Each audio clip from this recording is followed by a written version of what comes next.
Você conhece esse evangelho?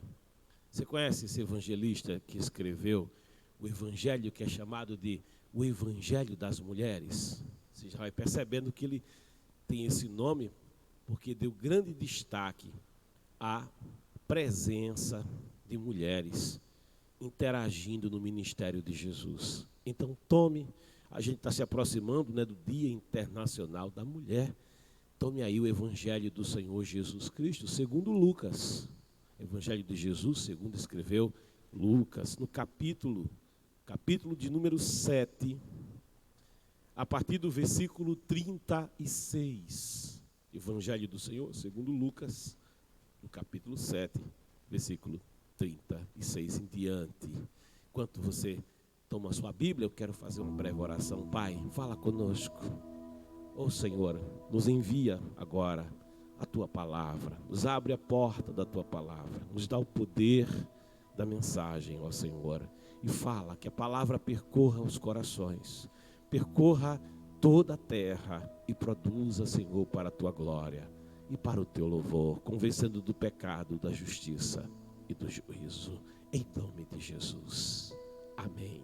Querido, nos diz a palavra do Senhor, tendo sido convidado por um dos fariseus para jantar, Jesus foi à casa dele e reclinou-se, como era o costume, junto à mesa.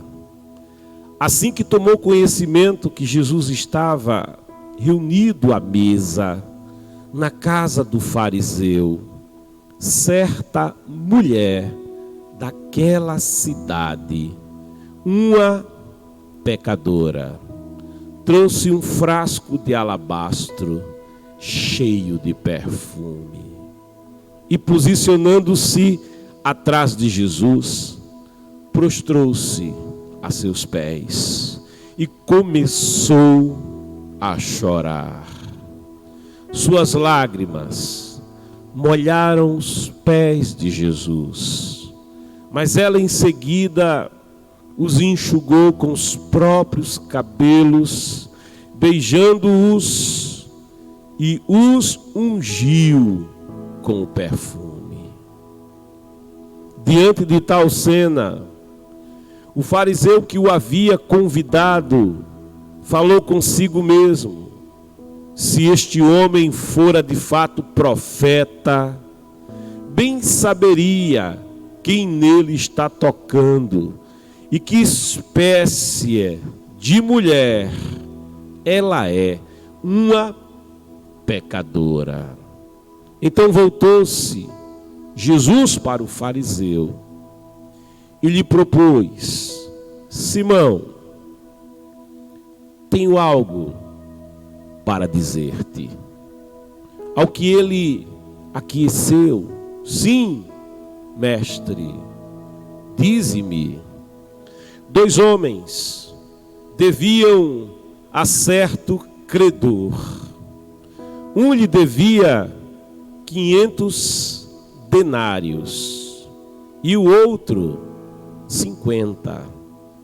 Nenhum dos dois tinha com que pagar. Por isso, o credor decidiu perdoar a dívida de ambos.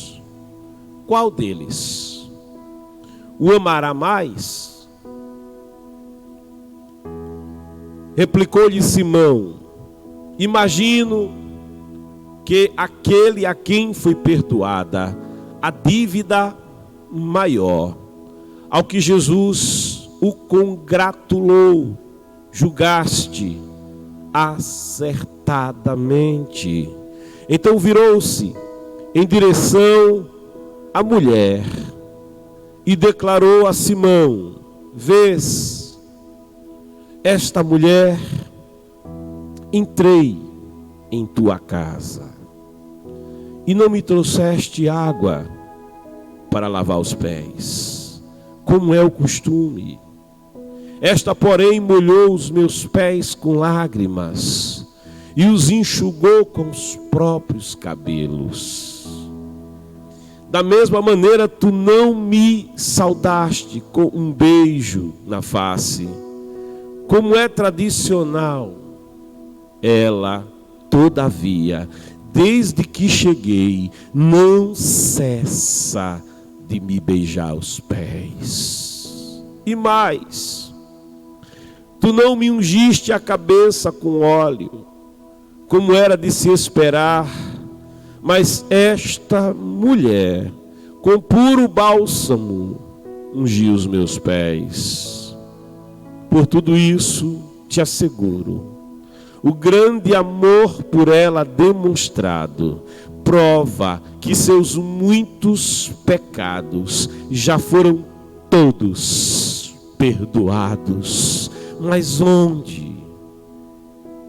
Mas onde a necessidade de pouco perdão, pouco amor é revelado. Em seguida, Jesus afirmou à mulher: perdoados estão todos os teus pecados. Então os demais convidados começaram a comentar: quem é este que pode até perdoar pecados? E Jesus revela à mulher: a tua fé te salvou. Vai-te em permanente paz. Amados, Jesus, por 3 anos e meio, no exercício do seu ministério, ele percorreu a Galileia. Ele percorreu a Galileia dos gentios, a terra de Zebulon. Ele foi levando a luz do Evangelho em meio a densas trevas espirituais e sociais. Ele percorreu a Judéia, ele percorreu Samaria, Decápolis, ele percorreu todo aquele país, revelando o amor de Deus. Como diz o apóstolo João no capítulo 3, versículo 16, que Deus nos amou de tal maneira, de tal forma, que nos deu o seu Filho unigênito, para que todo aquele, toda aquela que nele crer não pereça, mas tenha a vida eterna.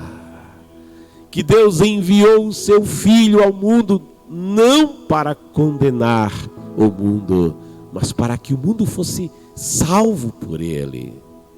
E Jesus, neste relato de Lucas capítulo 7, a partir do versículo 36, ele está no início do seu ministério. Nós conjecturamos, e os exegetas também, que Jesus está no começo do seu ministério. Ele ainda não tem nos fariseus, e os fariseus, eles eram um grupo religioso, uma facção religiosa, um partido religioso, bastante conservador. Eles se diziam zelosos da lei, rigorosos quanto à lei, às práticas da lei, e observadores da tradição dos anciãos. Eles se sentiam o grupo dos santos e separados, mais santos que qualquer um naquela nação, e separados inclusive daquela nação que era considerada uma nação já separada, aquela descendência de Abraão, a quem Deus tinha feito promessas. Os fariseus, zelosos que eram da lei, vendo Jesus, aquele pregador, aquele homem que não tinha passado por escola rabínica, aquele carpinteiro, aquele tecton, aquele trabalhador, homem do povo, mas que vinha agora trazendo uma mensagem com autoridade, trazendo uma mensagem com poder, realizando sinais, maravilhas. E eles ainda não tinham estabelecido em Jesus um adversário. Eles ainda não tinham estabelecido em Jesus um inimigo. Ainda não. Havia entre eles alguém até que tinha uma estima por Jesus e até desejava que Jesus viesse a se tornar, quem sabe, também um fariseu. Também aderisse à facção religiosa do farisaísmo, integrasse o partido fariseu. Por isso, na Galileia, nós encontramos esta cena, este momento do ministério de Jesus, em que Simão, um fariseu, ele convida Jesus para jantar na sua casa. Sabe, naquela cultura, alguém ser convidado de honra para um jantar em uma casa, principalmente uma casa de um fariseu, era um convite de muita honra. Era um convite assim muito especial, que fariseu não tinha comunhão com todo mundo. E o fariseu estaria abrindo a sua casa para receber Jesus, para receber os discípulos de Jesus. E seria uma noite de gala, seria uma noite especial naquela casa e naquela cidade, visto que Jesus era visto como um mestre, como um rabi, como alguém notório, como alguém de destaque pelo ministério que vinha exercendo em meio à nação de Israel. Fariseu, sendo fariseu, eles consideravam a mulher como sendo impura, fosse quem fosse a mulher. Podia ser a mãe do fariseu, ele a tinha como impura, intrinsecamente impura pelo fato de ser mulher. Fosse a sua esposa, fosse a sua filha, para o fariseu, a mulher era intrinsecamente impura. E por isso, fariseu e Simão não era diferente. Ele não permitia que mulher se aproximasse demais dele, muito menos que tocasse ele. Porque o fariseu pensava consigo e dizia: pode ser que essa mulher tenha um corrimento, isso significaria que ela estaria impura. Pode ser que essa mulher esteja nos dias mensais de incômodo da mulher, isso a tornaria para ele impura. Então o fariseu, ele fosse quem fosse a mulher, ela pudesse ou não ter algo de impureza, ele, pelo fato dela ser mulher, ele já a considerava impura. Então não queria ser tocado por uma mulher. Quando o fariseu andava na rua e a esposa estava com ele e a filha estava com ele, a esposa o acompanhava, mas não de bracinho, nem de mãozinha, de jeito nenhum. O fariseu ia na frente e a fariseia ia atrás. A filha ia atrás. Porque o fariseu, ele não se misturava. Ele não permitia que a mulher estivesse muito perto dele. Ele ia na frente e a mulher atrás. Eu faço a conjectura nos nossos dias, quando um casal de namorados começa a namorar, não é? É aquele apego, é aquele beija-beija, é aquela agarração, que misericórdia, a gente tem que ter até cuidado, não é? Mas depois que casa, isso é a nossa cultura, não a deles. Depois que casa a gente observa, aí vem o primeiro filho, vem o segundo filho, daqui a pouco chega o casamento, já vai andando, vem o terceiro filho. Aí daqui a pouco chega o horário do culto para aquele que é crente, né? Aí diz, está na hora do culto, né? Pega a Bíblia e aí diz, vamos para a igreja. E aí ele vai na frente, o fariseu vai na frente. E a fariseia, bichinha da fariseia. Às vezes acontece, a gente vê a fariseia indo atrás. E ela vai atrás puxando a creche.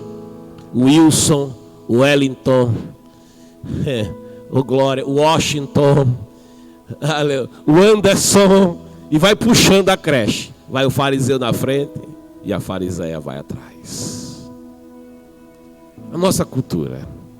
Mas eu sei que há muitos maridos que não fazem assim, que são uma bênção. E louvo a Deus pela vida de cada um dos maridos de vocês que nos escutam agora.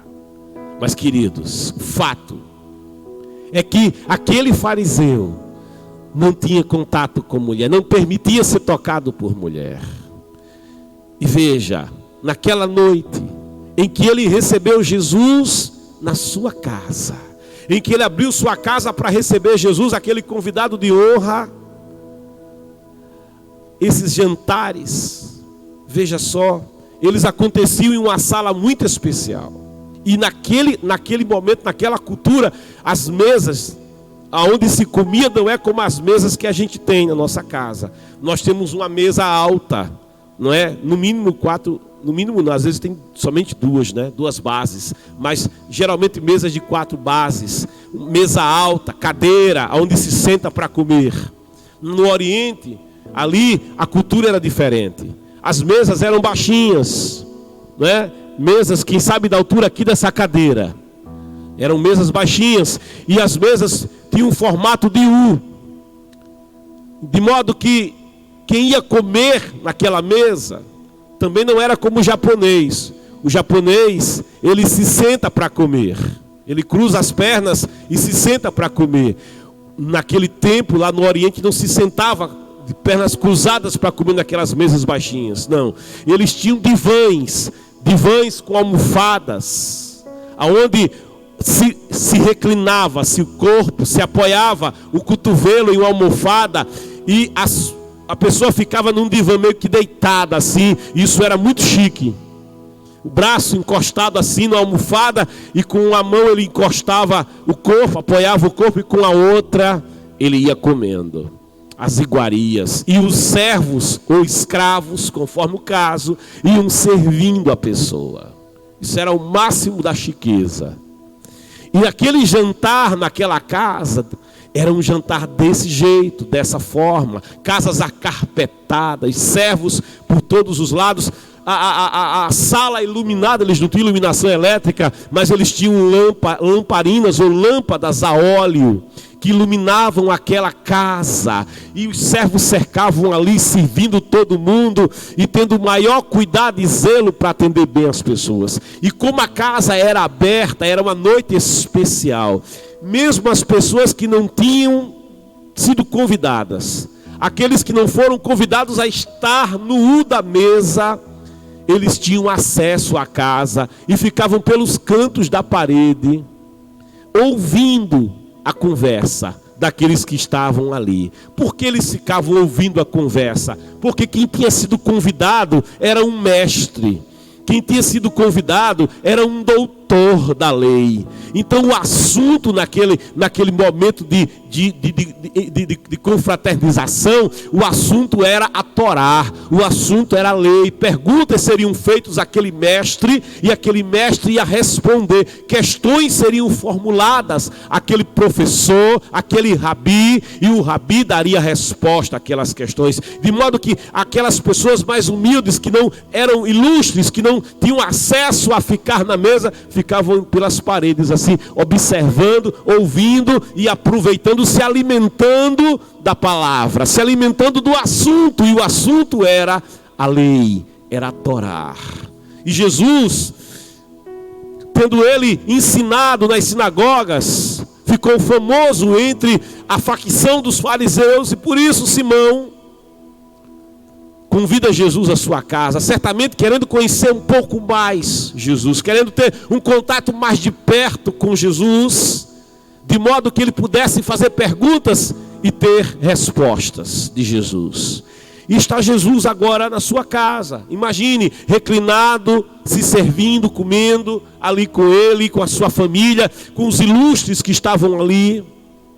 E de repente, diz o texto, uma mulher, e não se fala o nome dessa mulher, mas uma mulher, e apesar de se omitir o nome, não se omite o qualificativo dessa mulher. Porque o texto diz, uma mulher, uma pecadora. E olha, a palavra pecador, agora no nosso tempo e cultura, não pesa tanto. Eu vou dizer para você que eu sou um grande pecador. Salomão diz que não há homem que não peque. Não há homem que não peque. João, escrevendo na sua primeira epístola, ele diz que Deus é luz e em Deus não há trevas. E se dissermos que não temos pecado, fazemos a Deus mentiroso e a verdade não está em nós. A palavra nos diz em Romanos que todos pecaram e destituídos estão da glória de Deus. Mas eu louvo a Deus, porque a mesma palavra que testifica que todo homem é pecador, que todos pecaram, que toda a humanidade pecou e ficou caída diante de Deus, a mesma palavra também declara que se confessarmos os nossos pecados, Ele é fiel e justo para nos perdoar os pecados e nos purificar de toda injustiça. Oh, aleluia. Mas quando o texto fala de uma mulher pecadora, há um peso aqui. Porque o termo pecadora, lá naquela linguagem, lá naquela cultura, evidenciava uma vida em rebelião. Era um peso, uma negatividade muito grande. Se fosse hoje, alguém diria assim, uma mulher qualquer. Aí você já começa a entender o que é que o texto quer dizer. Uma mulher qualquer. Ou então, como falam aqui no Nordeste, uma biscaite. Já começou a pesar mais. Qual é a mulher que quer ser chamada de biscaite? Uma biscaiteira. Pronto, já pesou. E aí eu vou usar o termo que pesa aqui na nossa cultura. E é o termo, e é o significado implícito do termo uma pecadora. Uma mulher prostituta. Aí pesou agora. Aquela mulher, uma mulher prostituta. Ela soube. Ela tomou conhecimento, uma mulher, e diz o texto, uma mulher daquela cidade, ou seja, uma prostituta daquela cidade, ela era conhecida naquela sociedade, uma mulher pecadora, ela tomou conhecimento que Jesus de Nazaré, que Jesus estaria na casa de Simão, em um jantar de gala na casa de Simão. E aquela mulher, eu faço a conjectura, ela já tinha ouvido Jesus. Aquela mulher, ela já tinha ouvido Jesus falar, ela já tinha ouvido Jesus ministrar a palavra, ela já tinha ouvido falar da graça de Deus. A palavra diz, pela graça sois salvos, por meio da fé, não vem de vós, é dom de Deus, não vem das obras, que ninguém disso se glorie, porque fomos feitos por Deus para andarmos nas boas obras. Deus as fez para que andássemos nela, mas não somos salvos por causa de boas obras, nós somos salvos unicamente pela graça, e graça é favor imerecido. Jesus, aquele que anunciava a palavra, ele já tinha feito um grande convite a todos, vinde a mim. Olha que convite tremendo que ele faz, vinde a mim todos os que estão cansados, sobrecarregados, oprimidos. Que convite que Jesus faz, e ele tem uma promessa, e eu vos aliviarei, eu te aliviarei, tomai sobre vós o meu jugo, aprendei de mim, que sou humilde e manso de coração. E ele diz, olha aí, encontrareis, tem uma promessa aqui, e encontrareis, oh aleluia, descanso, e encontrareis paz para as vossas almas, porque o meu jugo é suave e o meu fardo é leve. Ele declara na sua palavra, eu vim para que tenham vida e a tenham em abundância. Talvez ela ouviu quando ele disse, eu vim buscar e eu vim salvar o que estava perdido. Oh, aleluia! Estava perdido, mas eu vim em busca do que estava perdido. Aquela mulher ouviu a palavra, e quem escuta Jesus falar, a palavra penetra o coração. Quem escuta Jesus falar, muda lá dentro. Quem escuta Jesus falar, o coração muda, a mente muda, as trevas se dissipam, uma luz brilha, há algo que acontece lá dentro, há uma alegria, há um gozo na alma, há um regozijo no nosso ser. Alguém não vai entender, não tem como explicar, mas a verdade é que quem escuta a voz de Jesus, quem escuta a palavra de Jesus, vai se expressar como o capitão da guarda do templo, quando ele disse: ninguém jamais falou como este homem, ninguém jamais. E João declara que ele é a palavra de Deus, que o verbo se fez carne, que Jesus era a palavra de Deus em forma humana, e quando ele falava, a sua palavra movia o coração. Quando ele falava, a lepra ouvia e batia em retirada. Quando ele fala, o mar fica quietinho, o vento se acalma. Quando ele fala, a sua palavra não volta vazia, mas ela vai e cumpre o seu querer. Quando ele fala, legiões de demônios obedecem. Quando ele fala, oh aleluia, oh milagres acontecem, maravilhas acontecem, porque ele está a falar com você nessa manhã. Seu falar impactou aquela mulher, o seu falar impactou aquela mulher. E quando a gente escuta Jesus falar, quando a gente se encontra com Jesus, o verbo, sabe, não dá vontade de viver longe dele, não. A vontade é de estar aonde Jesus está. Tem um poeta que fez uma música que diz que quem já viveu nos santos dos santos, ou seja, na presença de Deus, quem já viveu no santo dos santos, quem conheceu a presença de Deus em outro lugar, não sabe viver, porque quem encontrou-se com Deus, encontrou o gozo da salvação. Quem se encontra com Jesus, oh aleluia, é cheio de uma graça, de uma alegria e de uma paz que não se pode explicar. Aquela mulher foi tocada pela palavra, e sabendo ela que Jesus ia estar na casa de Simão, o fariseu, ela disse: eu não fui convidada, como eu gostaria de estar lá com Jesus. Não pelo jantar, mas pela presença de Jesus. E ela dizia: eu não tenho acesso à casa aonde Jesus está, porque é Jesus quem tem acesso, eu não tenho. É Jesus que pode entrar, eu não posso. É Jesus que estará lá sendo honrado, eu não sou digna de receber nenhum tipo de honra.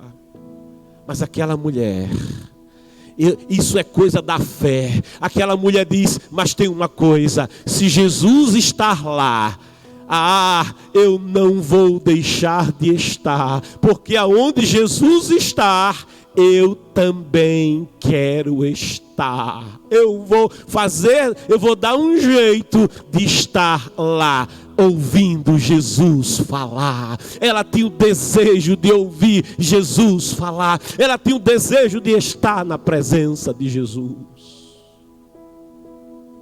E eu não sei como.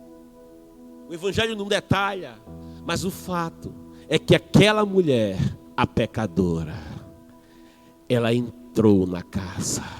Eu não sei se ela entrou se esgueirando. Eu não sei se ela pareceu ser uma das servas da casa. O que eu sei é que ela conseguiu entrar e ninguém a impediu. Sabe, quando alguém se dispõe a chegar perto de Jesus, olha, escuta o que eu vou te dizer, ninguém vai te impedir. Quando alguém toma uma resolução de dizer: eu vou estar perto de Jesus, todo impedimento sai. Ninguém vai te impedir, nada vai te impedir. Se você tomar uma decisão, uma resolução de chegar perto de Jesus, nada vai te impedir. As barreiras vão cair, os desertos vão romper, os mares vão abrir caminho e você vai chegar até aquele que diz: vinde a mim todos, ele te convida. Ou se você tomar a resolução, como aquela mulher, de chegar perto de Jesus, nada vai te impedir o acesso à sua presença.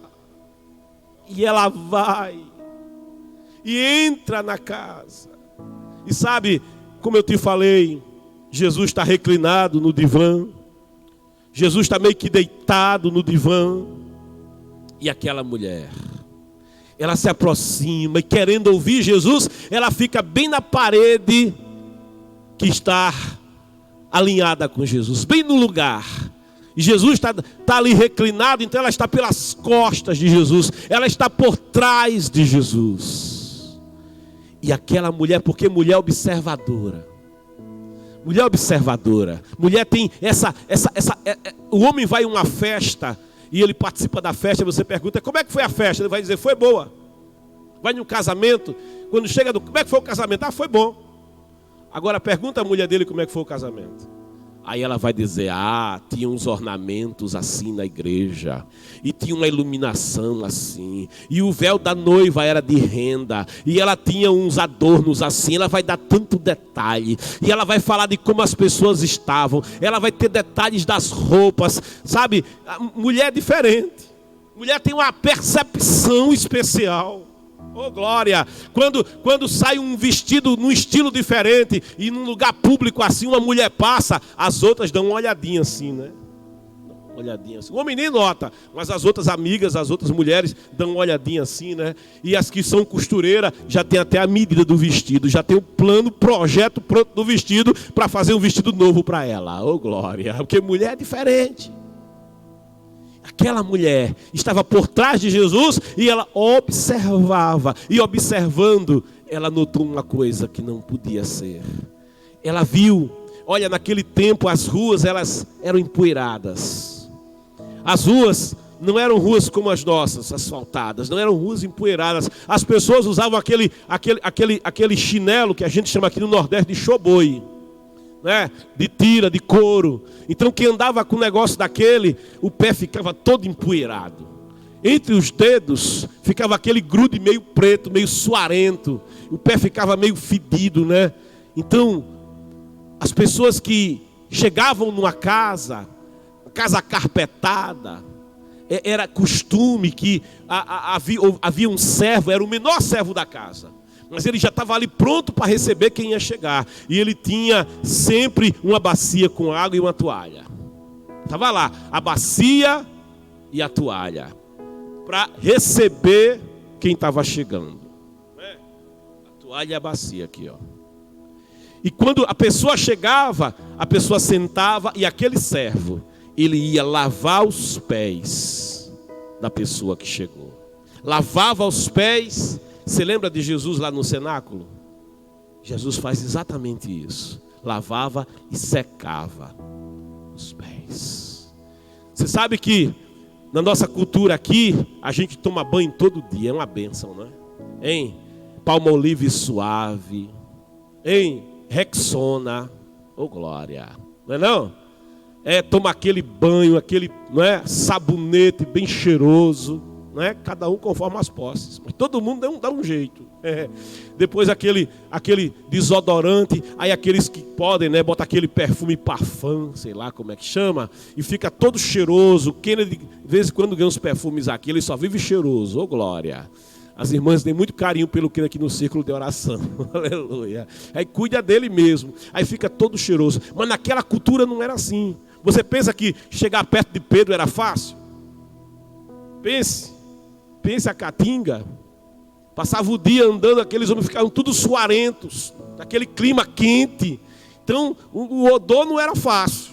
Então quem chegava assim numa casa, além de lavar os pés, tinha alguém com um óleo perfumado para colocar na cabeça da pessoa, para passar nas mãos. A pessoa exalar um cheiro bom. Isso era o costume. E quando era um convidado assim muito ilustre, o dono da casa dispensava o servo e dizia: eu mesmo é que vou. Quando era o mestre da lei, quando era alguém mais ilustre, o próprio dono da casa era quem lavava os pés daquela pessoa, secava, sabe, colocava aquele óleo, dava um beijo na face e dizia: seja bem-vindo à minha casa. Isso era hospitalidade. Mas aquela mulher pecadora, quando está observando Jesus, ela nota que os pés de Jesus estão empoeirados, que os pés de Jesus estão sujos, e ela percebe que Jesus não exalava um cheiro gostoso, um cheiro de alguém que recebeu óleo perfumado. E aquela mulher, não sendo serva da casa, não tendo acesso à casa, ela tem um impulso. E que impulso é esse? Era o impulso de servir o Senhor Jesus. E ela se aproxima de Jesus. E quando se aproxima querendo resolver o problema, ela se prostra e vai no nível dos pés de Jesus. E quando ela vai no nível dos pés de Jesus, sabe quem vai no nível dos pés de Jesus tem um impacto de chegar tão perto de Jesus. A mulher do fluxo de sangue sofria por 12 anos, a medicina não podia fazer nada por ela, mas ela disse: se eu for no nível dos pés de Jesus, eu não posso tocar em Jesus, eu não posso tocar em nada, porque tudo que eu toco fica impuro, mas eu vou no nível dos pés, e eu não vou tocar nos pés, mas eu vou roçar o dedinho assim, ó, na orla do manto, e se eu fizer isso, a fé é coisa tremenda. Ela diz: eu ficarei curada, eu irei sarar. O leproso vai aos pés de Jesus e diz: se tu quiseres, Senhor, tu podes curar-me. Ele vai no nível dos pés de Jesus e Jesus diz: eu quero, e toca nele e ele é curado. Jairo vai no nível dos pés de Jesus buscar socorro para sua casa. Quando ela vai no nível dos pés, ela começa a chorar. A presença, quem se aproxima de Jesus derrete. Se for de pedra, derrete. Se for de aço, derrete. Se for de ferro, derrete. Se aproximar de Jesus, vai derreter. Porque o impacto da presença de Jesus vai movendo, vai tocando a nossa vida, vai tocando, vai influenciando o nosso ser. Te aproxima nessa manhã. Vem no nível dos pés de Jesus nessa manhã. Te aproxima. Você tem liberdade de se aproximar. Ela se aproxima e ela começa a verter lágrimas. Lágrimas vêm aos seus olhos. Oh, glória! Mas não é lágrima de angústia, é de alegria. Oh, aleluia! É gozo na alma, porque ela está perto de Jesus. As lágrimas vertem. Quem sabe ela lembrou da sua vida de pecados. Quem sabe ela lembrou da vida que ela tinha antes de conhecer Jesus. E ela está grata por uma nova vida que está começando. As lágrimas vertem copiosamente. E ela começa com aquelas lágrimas. É tanta lágrima que a poeira começa a escorrer, levada pelas lágrimas daquela mulher. E quando ela passa as mãos nos pés e vai tirando toda a poeira, não tendo a toalha, não tendo acesso à casa, ela pega os cabelos e começa a secar como toalha os pés de Jesus. E ela toma de um guento caro, que custava 1 ano de trabalho, quebra aquele vaso onde estava aquele unguento, um vaso de alabastro, era uma pedra trabalhada, ela quebra, aquilo só usava uma vez, e ela derrama nos pés de Jesus. Aquele cheiro enche aquela sala. Jesus começa a exalar aquele cheiro daquele perfume suave, e ela começa a beijar os pés de Jesus. Aquele fariseu Simão, cujo nome quer dizer Deus escuta, ele pensa no coração dizendo: se esse homem que eu chamei à minha casa, ele fosse profeta, ele saberia que essa mulher é uma pecadora, ou seja, que essa mulher é uma prostituta. E eu penso que ele já pensa isso com nojo da mulher, porque só o fato de ser mulher, ele já tinha asco, porque era uma mulher, para ele era impura. E ele disse: se ele fosse profeta. Mas o nome de Simão diz que Deus escuta. E escuta até o pensamento. Ele conhece o pensamento do homem. Ele sonda o coração. E Jesus, olhando para Simão, diz: Simão, eu tenho uma coisa para para te falar. E ele diz: fala, Senhor, me diz.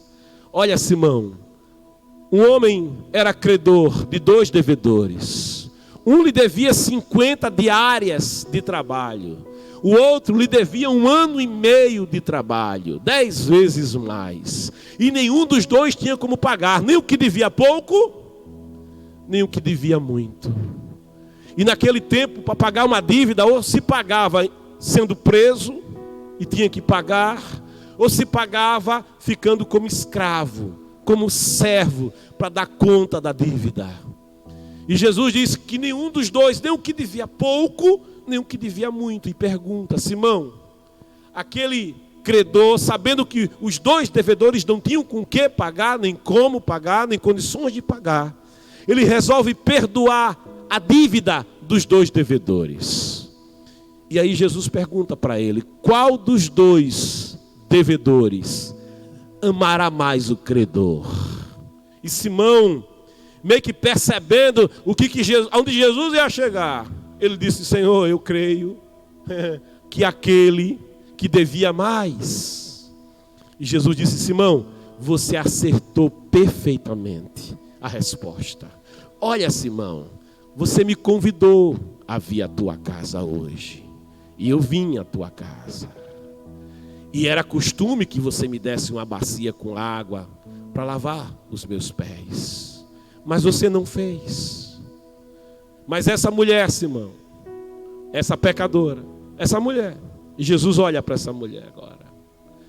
Todo mundo estava olhando para Jesus, agora todo mundo está prestando atenção na conversa de Jesus com Simão. Essa mulher, Simão, oh glória, essa mulher que ninguém notava, essa mulher que todo mundo olhava para ela com censura, essa mulher. Porque sabe quando é que a nossa vida é notada de verdade? Sabe quando é que a nossa vida é vista de verdade? É quando a nossa vida se aproxima de Jesus.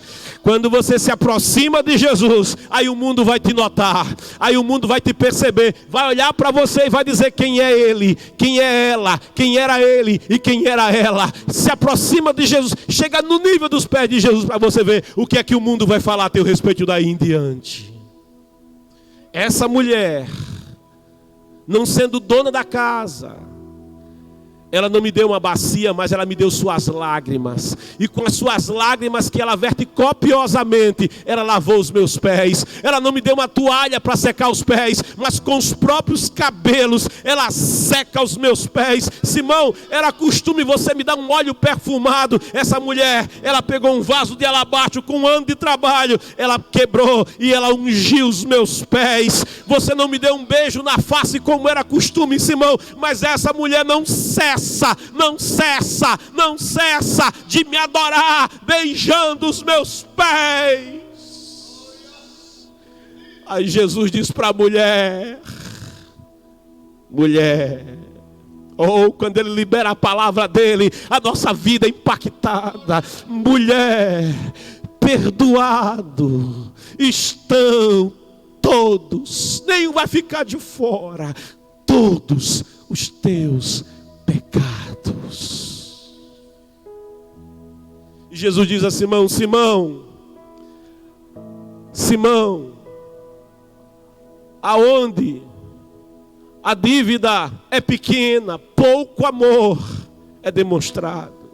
Mas aonde a dívida é grande, muito amor é demonstrado. Como eu sou um grande pecador, oh aleluia, como eu sou um grande pecador, eu entreguei a minha vida a Jesus, não quero ficar longe de Jesus, quero caminhar com Jesus cada dia da minha vida, porque eu fui um dos maiores pecadores da terra, e Ele me resgatou, e Ele me amou, e Ele me redimiu, sendo eu impuro, Ele não se importou o que as pessoas iam dizer dele, porque eu estava perto dele, e Jesus não se importa o que vão falar dele por tua causa e por minha causa, porque como pecadores nós nos aproximamos dele. Ele não rejeita a nossa presença, ele não se preocupa se alguém vai acusar ele de alguma coisa, não. Ele diz: eu vim buscar, eu não vim para os que eram sãos, eu vim para os que eram doentes, oh aleluia, eu vim para aqueles que precisam de salvação e não podem salvar-se a si mesmo.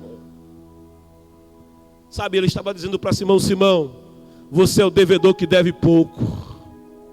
E essa mulher é o devedor que deve muito. Simão achava que devia pouco por causa da sua religião.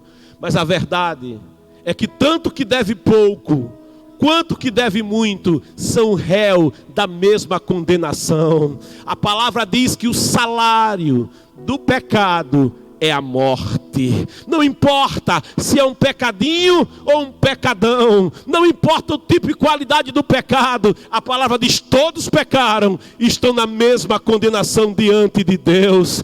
Todos pecaram, mas olha Simão, se alguém se aproxima de Deus, não importa o tamanho da dívida, não se preocupa com a dívida, religião não pode pagar a dívida, religião estava na vida de Simão, mas ele era um devedor, e ele estava na mesma condenação daquela mulher. Jesus, ele é o único credor. E aquele que vem a ele, ele diz: de maneira nenhuma lançarei fora. Olha para a mulher e diz: mulher, a tua fé te salvou. E a palavra nos confirma: pela graça sois salvos, por meio da fé. Não vem de vós, é dom de Deus. E ele diz para aquela mulher: entra na paz. Entra. Esse é o sentido da palavra. Entra na paz. Quando alguém morria, se dizia: vai-te em paz. Alguém morreu. Mas para os vivos se dizia: entra na paz. O que Jesus está dizendo para aquela mulher é: entra para uma nova vida. Entra para o novo nascimento. Entra para a família de Deus. Entra para uma vida de santificação. Entra, sai de uma vida de derrota, vem para uma vida de vitória. Entra, sai do quarto escuro, do calabouço, da prisão do vício, e entra para a liberdade. Entra para uma vida exultante. Entra para uma vida vitoriosa. Entra para um casamento que tem paz e vitória. Entra para uma vida que prospera na presença do Deus Todo-Poderoso. Ser cheio desta paz, ser cheio desta salvação, ser inundado por essa alegria. Entra na permanente paz do Senhor. Eu quero te convidar, querido, nessa manhã, no último segundo de louvor e palavra, a entrar na paz. A paz que só Jesus pode te dar. Porque pela graça é que somos salvos. Por meio da fé, creia no Senhor Jesus Cristo. Por meio da fé. Isso não vem de nós. Não é nada que fazemos, não é religião, não é filosofia. Não vem de nós. É presente de Deus. Não vem de obras, não vem de caridade, não. Só Cristo pode salvar. Nenhum outro nome há dado entre os homens pelo qual devamos ser salvos. Escreve no chat: eu entrego. Faz como aquela mulher. Aquela mulher fez a entrega da sua vida a Jesus. Ela foi aos pés de Jesus. Eu te convido também a entregar a tua vida ao Senhor Jesus. Escreva no chat: eu entrego a minha vida ao Senhor Jesus. E ainda que você diga: mas eu devo muito, não importa a tua dívida. Jesus lá na cruz do Calvário, ele tomou a tua promissória. A promissória da dívida, a escrita da dívida que era contra você, e ele rasgou, porque ele pagou com o preço da sua vida, com o preço do seu sangue. Ele pagou toda a dívida que você devia. Pode vir a ele agora com toda a tua dívida, não importa o tamanho, só Cristo pode salvar. Aqui na terra, um outro nome dado não há. Quero orar com você agora, meu Deus e Pai. Eu te louvo pela tua palavra. Ó Espírito Santo que convence do pecado, da justiça, do juízo. Convence vidas e corações, te revela, Senhor, para cada homem e mulher que me escuta nessa hora. Alcança o que está em prisões. Alcança, Senhor, aquele e aquela que tem andado errante e pecando, Senhor, longe de Ti. Mas que nessa manhã, Senhor, atraído pelo Teu Espírito, convencido pelo Teu Espírito, Senhor, vem até a tua presença. Contempla o teu filho, tua filha, que precisa de um milagre agora. Que precisa, porque o maior milagre o Senhor já tem feito aqui nessa manhã, salvando vidas. Realiza, Senhor, também o milagre da cura, da libertação. Em nome de Jesus eu te peço, papai. Ô Senhor, e a ti rendo graças. Amém. E graças a Deus. Eu quero convidar Edinaldo, vem aqui.